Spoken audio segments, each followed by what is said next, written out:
Hello and welcome to another instalment of the Football Talk Show on the n&n podcast. And today we're talking about the national team. We're stepping away from the domestic stuff.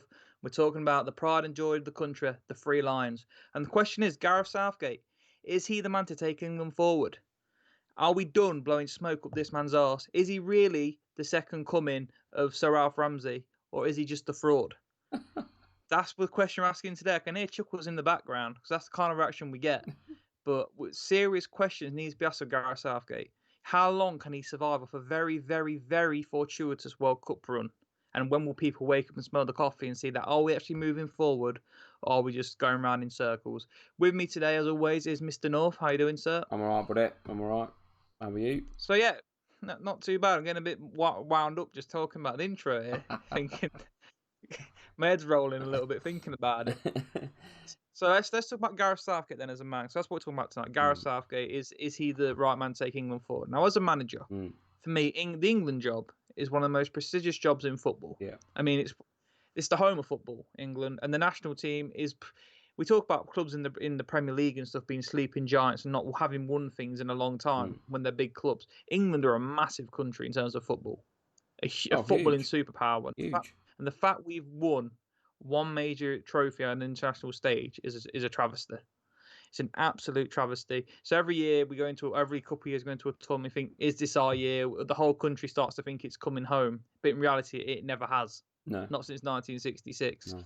So for this job, you need to be picking from the top of, the upper echelons of managers. You need to be shopping in the Louis Vuitton section of managers.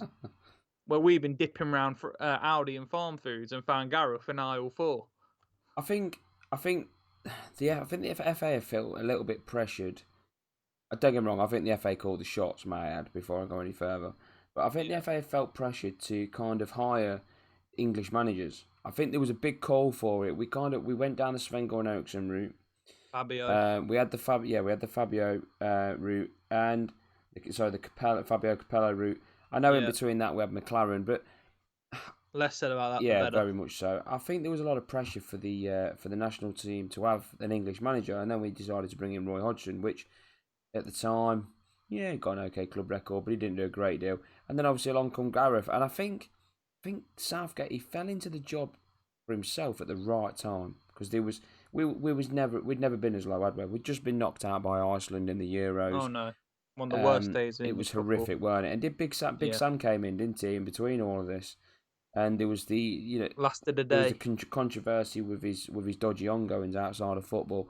Yeah. So English football, or as international football, was on its arse. It was well and truly on its arse. And Southgate come in, he's got decent with the media. He says probably all the right things. As a player, he's probably easy to get on with. I think he can relate to a lot of the players. So he was kind of the right fit at the time. Did he inspire me? Not really. I wasn't really excited. But then again, with international football, I'd kind of lost the love for it. And he came in and he did okay. He changed the system a little bit. I liked his stability. I liked how he kind of picked very similar squads each call up. I always found with some managers it was kind of a bit of a lucky dip. Well, you've had a good month, in you come. Or you've not had a good month, out you go. Whereas with Gareth, I found he was he kept the stability and he kept that going. And then obviously the World Cup come along, and none of us expected to do anything, did we? Let's be honest. No. None of us. I think it was the first World Cup I can ever remember where we've gone into it thinking we are gash, and we're getting nothing out of this at all. But there's always been a bit of hope, isn't there? Regardless, it don't matter who we got in charge, who's in the country works itself up, doesn't it? The country works it, and as it gets closer and closer, we convince ourselves day after day we're going to win exactly. But there was none of it. I didn't feel any of it. I think the fans didn't expect it. And the first game comes around, and of course we watch the World Cup. We all do. It's one of them where I do think that international football has lost its. How do I say? I think people have lost a bit of interest in it, haven't they? Years ago when we were kids, you remember, international football, whether it was friendlies, major competitions, everyone was out. The flags were out. The pubs were Crouchy was full. doing the robot. Yeah, Crouchy's doing the exactly. robot The after a pub, 6-0 the demolition of Jamaica. yeah, the pubs were full. Or you'd have a big gathering round your flipping nan's house with a barbecue. It brought everyone together. Whereas this World Cup, I don't think I had it. But anyway, we get a couple of good results against Tunisia and Panama. Okay, Panama, Christ almighty. We got 2 solid wins and it put us in a good position. And then we played Belgium, which was the real test. And there was loads of rumours flying around, weren't there, that finishing second was going to be the better option. Give us a better pathway. Exactly. Yeah. Had Gareth kind of told the players to take it down a notch? None of us really knew. He made a lot of changes, as did Belgium. Yeah. We both did, because we'd both qualified by this point as well. Yeah, so it was kind of a chase for the top spot, but it kind of in opposite chase for second spot because everyone wanted the easier route. So you couldn't read too much into the Belgian game. And I know we lost 1-0, but like you just said, we made a lot of changes. And I do think that we started to believe a little bit. All these memes were coming out, weren't they? And it was all over social media. It's coming out and blah blah. And obviously the first game, which was the round of 16, I think it is in the World Cup, and we played Colombia, which not a bad side. They've got some good players. Dirty bastards. Very much so. But I thought we handled ourselves quite well. But then we kind of we took his foot off the gas. We got the penalty and we were well under the cosh. I think we got battered for the whole of extra time. For the whole half hour, we got same battered. Old England, weren't you? We ran out of steam. We crumbled. Yeah. And people said, it's a little bit of inexperience, a young squad, and excuses, as always. And we beat them on penalties. We create history. England finally win on penalties. And we think to ourselves, it's happening. It is happening. The hoodoo's been lifted. Yeah. If we're winning on penalties, it's our year, 100%. It's coming home. And then obviously Sweden, which probably the worst Swedish side that I can ever remember in my lifetime. The best result of the tournament, though. Yeah. Because notoriously we have struggled against the Swedes. I remember in 2006 we had them in the World Cup and we drew 2-2, and that was with the golden generation. And even in 2012 in the Euros we scraped by them 3-2. Danny Welbeck. Yeah, I remember. A young Danny Welbeck popped Andy up. Carroll. We went 2-0 up, 2-2, and then Danny Welbeck. No, we didn't. Went 1-0 up, went 2-1 down, and then we won 3-2. Yeah. What a game. Yeah. That was it there. So, yeah, solid result, but nothing to shout about. Probably the worst Swedish side I can remember in my lifetime. So we get those latter. Yeah. And then it gets hyped up, don't it? The Croatian game, semi-finals, first semi-finals since 98, 96? No, 90. Italian 90. Italian 90. It's even longer then. Europe in the World Cup, we got to the semi-finals in a major competition. We got to the semi-finals in Euro 96. That's it. Yeah. So, but in terms of a World Cup, it was Italian 90. Yeah. So the first, for World Cup semi-finals since Italian 90, and it was hyped up, wasn't it, to the ultimate maximum. Because Croatia are beatable. Yeah. Very much. Yeah. A country of 5 million people versus a country of 60. Yeah. Come on. We should have beat them. But with our resources at grassroots level and the academy of football we have at St George's Park, we should be blowing Croatia away. 100%. And we all know what happens. We get the early goal for a free kick, and we go on to bottle it once again, and we get knocked out. We get turned over by Belgium in the runners' third playoff, whatever they call it. And then from then on, really, I've lost all interest, and I don't think Southgate's the man. He's just, as of late, his team selections have been iffy. His squad selections have gone down the same old English manager route of, he's had a good month, let's bring him in. He's kind of kept our players, and I'm not saying this because I'm a Leicester fan, but Darren Bent even came out the other night and said, I can see why Jamie Vardy retired. I don't get it. The Nation League comes around. Again, the performances weren't really anything to kind of excite you. We lose to Holland. Glorified friendlies, aren't they? Yeah. The build-up games now. Yeah. And also, you say we get to play Holland. And we get knocked out again. And it's same old England. Defensive calamity as well. I don't know if you remember the game. We gave them two goals. It was horrendous. And then, his tactics are questionable. And then, I suppose after all of it, you sit and think to yourself, okay, we had a great World Cup. On paper, we had a great World Cup. We made a semi-final, which was the first in, as you say, since Italian 90. But when you actually sit down and you look back and you analyse it a little bit more, which some people will do and some people won't. Some people will just enjoy it for what it was, and rightly so. when you actually analyse it properly, we had an easy group, and of the course we did. games that we won were the games that we should have won, as in Tunisia, Panama, Sweden. Okay, we beat Colombia on penalties, but we drew though, in didn't 90 we? minutes. The 2 games against Belgium, we lost. So we didn't really play anyone with any sort of. We won as many games as we lost in 90 minutes. Yeah, we did, yeah, and I think, to be honest with you, we as a nation, I wouldn't like to call us frauds, but we were. We did, weren't we? We convinced everyone at home that we could go on and win something.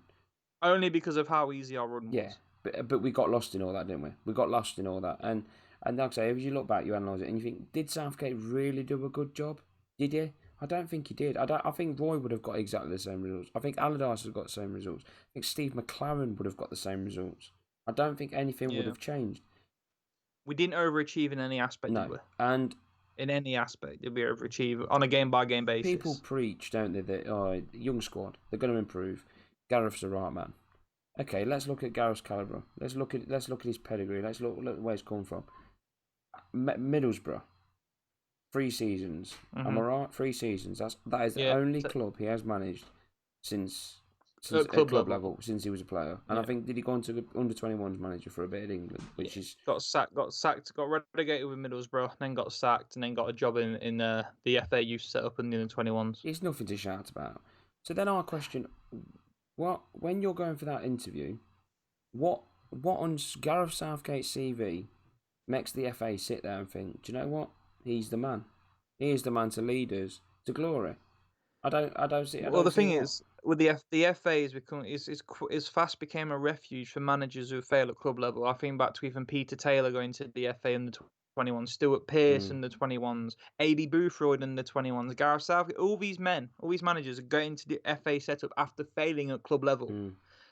After having an absolute nightmare at club level, these managers, they find refuge in the FA, and the FA take them in. They get put into the system. They're yes men. Yeah, like you said, they're FA yes men. And obviously, when Hodgson left, or when Allardyce left, sorry, in those circumstances, naturally within, as in any club, when the manager leaves, there needs to be a caretaker.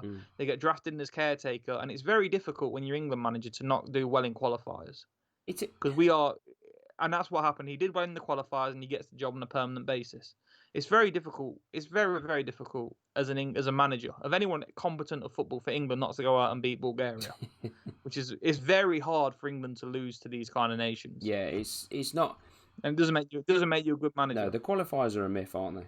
And I think that's another thing where international football's everyone's lost interest, because you play these pointless friendlies, you play in these pointless qualifiers. You getting no. How can you learn anything? How can you learn anything from playing these games? That's the idea of the Nations League, isn't it? That's why they brought that in. And to be fair, England in the first Nation League campaign, we had Spain and Croatia in our group, and we got through that and lost to Holland. Then this year we've got Denmark. Who else we got? Denmark, Iceland, and Belgium. Yeah. And so they're a bit more competitive. But I get what you're saying. The actual qualifiers for the tournament are a disgrace. They are. They're pointless. They are pointless. Yeah. And I just don't see the point in them. I really don't. And they play these Nation League games, and you look at the current day, or the present day, and we'll speak about what's kind of just happened recently. The Iceland game, it's just 0-0. I don't. Put you to sleep. How the hell? It was 1-0. 1-0. Was it 1-0? 90th it was Denmark. 90th minute penalty. Yeah, so Iceland 1-0. 90th minute penalty. Horrific, in my opinion. You got if you want to be a strong nation and the side that's going to go and win things, you got to be more convincing. And from what I could read, the game was poor. It wasn't great. Well, 3 days after we struggled to scrape a point against Iceland, a Belgium rock up and turn them over 5-1. So that speaks for itself, doesn't it? And then you go to Denmark and draw 0-0 against who Belgium beat 2-0. And Denmark, they just. I think we're going backwards. I don't think Southgate's the man. People will probably call it a knee-jerk reaction. No, it's not. I didn't. Okay, I bought into it during the World Cup. I did, but I'll hold my hands up. I bought into it during the World Cup. But after that, and you realise that we weren't that good. We really weren't that good. I do not think he's the man to take us forward. I honestly don't. He's just who people probably go, yeah, but who is? I think we need to break out of this mold that we need an English manager all the time. Let's get into. It's 2020 now. You know, these nations don't necessarily always have the same nationality manager to manage the team. It don't happen. You know, some clubs do, some clubs don't. And there's managers out there, Pochettino being one of them. Would you take him? He'd jump at the. Well, I think, like I said, England's one of the most attractive jobs in football. Probably pays very well as well. And with the crop of young players we've got coming through, I think Pochettino would jump at the chance to come to England. And yes, I would happily have Pochettino as England manager. Yeah, I would as well. And that far more credentials than Gareth will ever have. I think there's plenty more out there as well that you'd probably take up there. I just think where international football's concerned and where Gareth Southgate's concerned, I think he is. You're right. He's an FA yes man. He works well with the media. He says all the right things. You know, he's a bit soft. He's a puppet for the wider agenda. Yeah, he's a bit soft. He's a puppet for the wider agenda. I just don't think he's got the credentials to really go pushes. You know, you look at our side, and I would probably say at this England side is probably, I wouldn't say it's close to the golden generation because we had some bloody good players in that golden generation. But some people have said it's the worst they've ever seen. I don't think it is. No. Sancho. Got some very good players in there. Look at our front three. Exactly. Our front three, Sterling, Sancho, Kane. You got the likes of Maddison, Grealish, Henderson, Champions League winner. Yeah. You know, coming through Declan Rice, people think he's shit, but whatever. At the back, you got Alexander-Arnold, widely heralded as the next big right back in English football. Chilwell. Gomez plays for Liverpool. Chilwell, £50 million centre half. Maguire, 85 million. Sorry, world record fee for a defender, Harry Maguire. In goal, Henderson, I think looks like the future thing. We have got a very good squad. We have, and take France out of the equation. There's no other real runaway squad in Europe. No. And I think, in the world, I think there's a lot of knee-jerk reaction to the national side, as in the players themselves, and people say, "Oh, yeah, you know, it's the worst we've ever seen." Foden, Greenwood, two of them massive talents. There's two others, missed them out as well. And I don't think it's the worst we've ever seen. I think some of the lineups that Southgate puts out is the worst we've ever seen. Oh, they're bizarre. You don't know how he picks them. Denmark, he starts two holding midfielders. Calvin Phillips and Declan Rice. What is this? Someone explain that. EFL Thursday. Fucking Football League Friday. Bloody no. It's poor. That probably was the worst midfield England could have ever fielded. It's horrific, isn't it? That was horrendous. And I found it funny on Twitter, Leeds fans trying to make an excuse for Calvin Phillips. The fact is, he just looked hopeless out of his depth. Yeah, massively. And you've got Mason Mount and Grealish on the bench. Now, how can anyone make a valid point for that? You can't. No, you just can't. I mean, don't want Denmark are an organised unit. They are a solid team, organised unit, but they're toothless. Yeah, there's fuck all about Denmark going. You should not worry about Denmark going forward. We should be putting them on the back foot. We should not be worrying about other countries. We've got to say as a country, our strengths are our attacking players. We mentioned the front three. 100%. We mentioned even depth. We mentioned the attacking midfielders we have. Maddison. I know Maddison was a bit Grealish, Maddison, Mount, Foden. Yeah. You know, you don't need 4 midfielders. You probably don't even need one against Denmark. No. You can just get the ball, get to these front-thinking players. You pen them in their own half. Yeah. They wouldn't be able to get out. We just pass it around them. We pass them to death. Take Kane out of the equation because I like Kane. Danny Ings. You've got Greenwood. Greenwood's been banging him in for United. Even Rashford. You know, you've got so many options. Wasn't even there, Rashford, was he? This time, but yeah, just as a general thing, you've got so many options. Are going forward. There's not many. Maybe you'd say France, but other than that, in terms of depth of options going forward, but certainly midfielders who can change the game in attacking sense. Yeah. We've probably got the best in Europe almost. Yeah, the potential's there. Well, I wouldn't even say the potential's there. I think we have got the ability now, as we speak right now, we have got the ability to go far in a tournament. But I just don't think under Southgate. Too defensive minded. Defender as a player, never achieved anything as a manager. Too cautious, too defensive minded. Not enough ambition, not enough bravery in his team selections, not enough dynamism in his tactics to fit players into the system who will change the games. And like we said, we could have played for a month of Sundays against Denmark. And until Mason Mount came on, it was the only time we had anything about us. We had that link between the midfield and the attack. For the first 70 minutes, it was probably the worst England performance I've ever seen. Yeah. And that's including that ice. It was absolutely hopeless. Yeah, and like I say, I think I think Southgate, he came in at the right time. We were on his backsides, weren't we? We got no direction. There was nothing. There was nothing. You know, Rooney was our top player at the time. He was coming to the end of his England career. There was some real suspect players in that squad at the time. Yeah, there was. We were chucking transition, wasn't yeah, it? Transition. Yeah. We were chucking an half-fit Wilshere in, hoping for the best.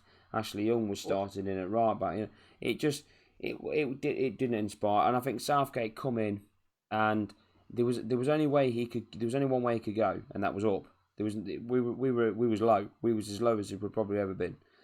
Lower than a snake's belly. Yeah. So I think the only way we could go was up. But then I think we've got to that point now. We've gone through the transitional period. We've brought through some cracking players. We have got a young squad.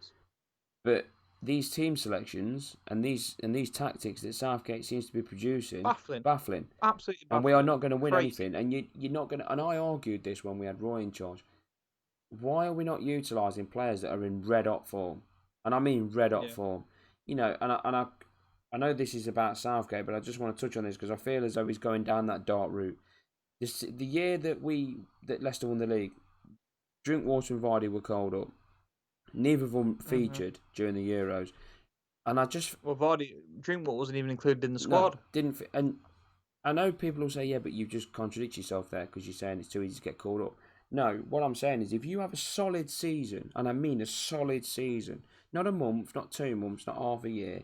I'm talking a solid season where you are on the top of your game. You should be playing. Mm-hmm. Oh, let's not make no bones about it. Drinkwater played it pretty much every single game in a midfield two that won the Premier League, and he got left out for Jack Wilshere, who hadn't even played 90 minutes all season. And this is the problem. And yet Danny Drinkwater had played. I don't know how many minutes Wilshere played all season. He hadn't played 90 minutes. He played something like 2,000 minutes all season. Danny Drinkwater had played virtually every single game. Started in a two in midfield, by the way. And everyone knows how difficult that is to play in a two in midfield in the Premier League. And he was superb. And even when he came into the England squad, he got man of the match on his debut. Yeah. And and obviously Danny Drinkwater, as we speak about Danny Drinkwater today, is a different Danny Drinkwater to what was in 20s. He's 3 times the player he was. Well, now back then he was 3 times the player he was now.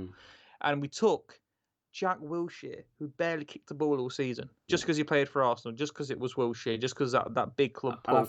And it was absolutely baffling. And I fear Southgate's kind of doing this as a very similar trait in he's reluctant to not play Kane. He's reluctant to not drop Kane. It's kind of like, okay, Harry Kane's a great player and he scores a lot of goals for his club. And he is, in 9 times out of 10, in good form. But where the international stage, okay, he still does score goals, but I look at it and I think that attacking three, mix it up a little bit. Let's, against sides that, you're probably going to want him to hold the ball up and bring everyone into play. Let's play him. But when you're playing against sides where you're going to want to counter-attack, probably your Germanys, your France, your Spains, where we're going to be a little bit under it, and they're probably going to pen us in. Play your Rashfords, play your Greenwoods, play them pacey strikers. But he's reluctant to do it. It's the same old, Kane every time, every single time, and it's getting boring. That's exactly what I thought in 2016 when obviously Vardy got called up. Vardy just had that great season when Leicester won the league, and obviously he barely got a look in for England that summer in the Euros. And I remember saying at the time, how did we got past Iceland and we're playing a team like France where we're not going to have the ball? We're going to be bear in mind France were the home team. If we'd have beat Iceland, we'd have played France. France were the home team in the tournament, so it was their home tournament. If we are playing against France and they're having 60% of possession, who do you want running around chasing the back four, putting their defenders under pressure, trying to make them make a mistake, roughing them up a bit? Harry Kane dribbling on them, slobbering on them, or Vardy fucking bounding into them? Yeah. You want Vardy up there causing a fucking scene. When they lose the ball on the edge of our box and we're looking to spring and counter attack, who do you want Quaverface dribbling around, or do you want it to be pinged over to Vardy to get in the channels and cause some problems? Yeah. See, they'd have been scared to death of Jamie Vardy. It would have been, and I think what worries, what annoys me as well, with Southgate is very similar to what we've just spoken about. We're crying out for a goal. You've got Danny Ings on there that scored 22. Is it 22 goals? Yeah. He gets 15 minutes? It's like 20 minutes, something stupid like that. Season of his life, and he gets 20 minutes. Yeah, it's crazy. You've got Jack Grealish and that on the bench. He's reluctant to change it. Why? Have Denmark got that much firepower where we need to be that defensive? Oh no, they're toothless. There's fuck all going forward for No, Denmark. I mean, they had 70 minutes basically to attack us because we had we couldn't do anything. no. So We had no connection between the team, no cohesion. The disconnect between the midfield and the strikers was massive. We were pretty much camped back in our own half because we couldn't get out, and Denmark could barely lay a glove on us because they've got nothing going no. forward. So I think overall, we've kind of touched on a bit of everything there, and we've probably talked about England more than Southgate, but I think you can go and get the gist of where we're coming from here. I don't think Southgate's the answer. I honestly don't. Oh no. If we go into the next major tournament this summer, Euro 21, we won't be making a semi-final. No. I'm pretty convinced by that. We won't be making it. So his team selections are too negative. Yeah. You need to think about what your strengths are as a team and as a group of players. And for us, it is going forward. We've mentioned the array of attacking talent we have, the midfield. We're so worried about what other teams can do to us. England should never be playing two holding midfielders in a game. I don't care. We should be fucking going at teams and say, you know what, going forward, we think we can match anyone in Europe or anyone in the world, and we're gonna go at you. Yeah. Yeah, we should not be sitting back. It's painful to watch. It is. Fucking Declan Rice, Calvin Phillips, Eric Dyer in the middle of the park. At most have one of them, and then in front of them you want to have a Grealish and a Maddison, or a Mount and a Maddison, or a Foden and a Grealish, or that combination. 100%. And we'd cause teams. Imagine that: Maddison, Grealish, Rashford, Sterling, Kane as a front five sort of thing. We'd cause teams nightmares. We would. Oh, we would. We'd rip it apart on the international. I don't get why he doesn't want to do it. I don't get it. I honestly, it's just no bravery. I don't think he's got the credentials. I honestly don't. He ain't got the bollocks for it. I ain't crazy. He ain't got the bollocks. No, and I think why we can end it there. And I think we'll end it on the fact that no, Gareth Southgate is not the answer for England. No. Who is? Well, we'll leave you lot to decide, and we'll let you post in the comments below who you think England probably should be looking at as their next manager. Obviously, there's no speculation that Southgate is going anywhere, but I do think he's. I don't think he's going to be around for much longer. Public opinion is shifting on him. I know in the media, the journalists love him because I said he's good with the media. The FA love him, but you look at the public opinion is starting to think this guy. Yeah.